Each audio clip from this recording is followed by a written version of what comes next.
간밤에 나온 글로벌 이슈들 함께 짚어드리도록 하겠습니다.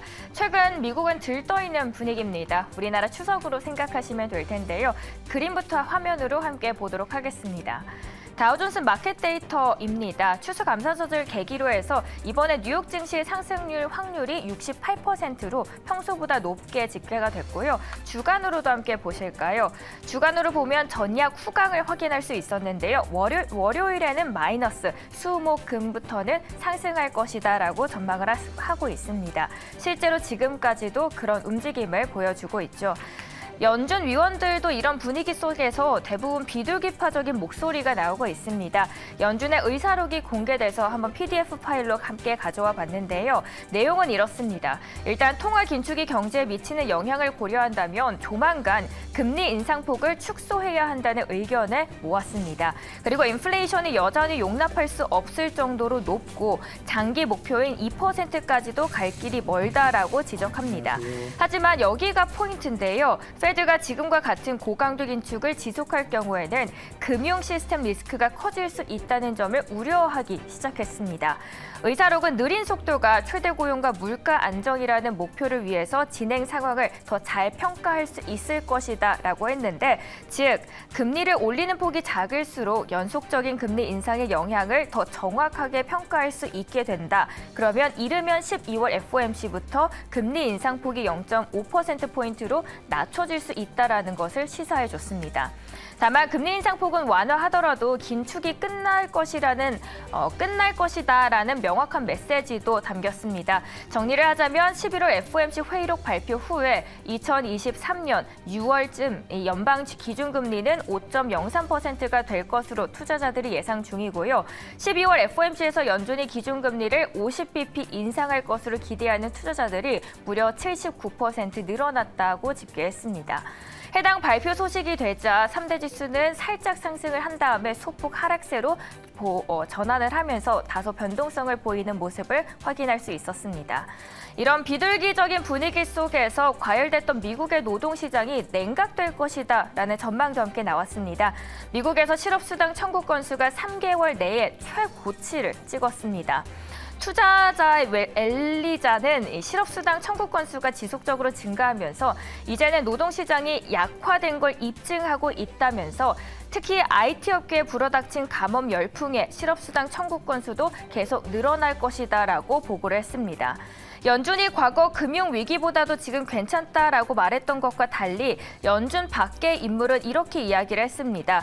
우리는 세계적인 위기를 겪고 있다면서 전 세계적으로 금리가 상승하고 있고 소비자들은 돈이 바닥나기 시작했다. 지난 2년에서 3년간은 시중에 돈이 넘쳐나면서 무슨 일이 있다 하더라도 보상을 받았지만 지금 상황은 다소 다르다라고 이야기를 했는데, 특히 테크 기업들의 가치가 적어도 2024년까지 회복되지 못할 것으로 보면서 그들은 현재의 경기 침체가 내후년까지도 지속될 수 있다라는 비관적인 전망을 전했습니다.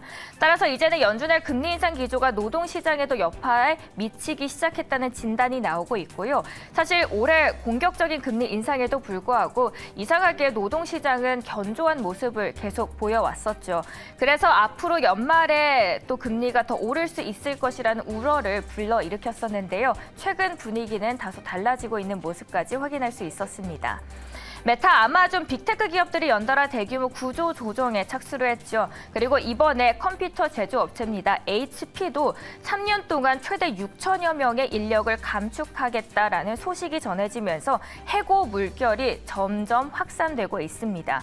물론 일각에서는 그럼에도 불구하고 전반적인 미국의 노동시장은 아직 양호한 상태라고 반박을 합니다.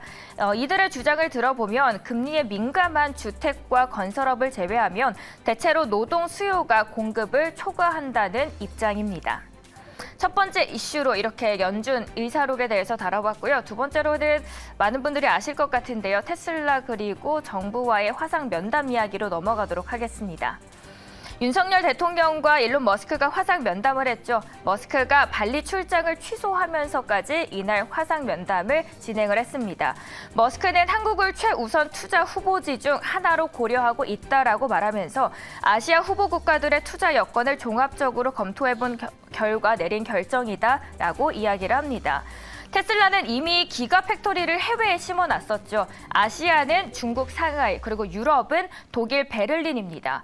그런데 요즘 중국도 코로나가 심해지고 관계에 있어서 상황이 좋지 않다 보니 제2의 아시아 국가를 보고 있었는데 그 후보지가 바로 한국 아니면 일본이 유력했습니다. 그 안에서도 보자면 투표를 확인했는데요. 한국이 더 우선적인 모습을 확인할 수 있었습니다. 이번에 윤 대통령과 그리고 화상으로 면담을 하면서 윤곽이 조금 더 잡히는 모습입니다.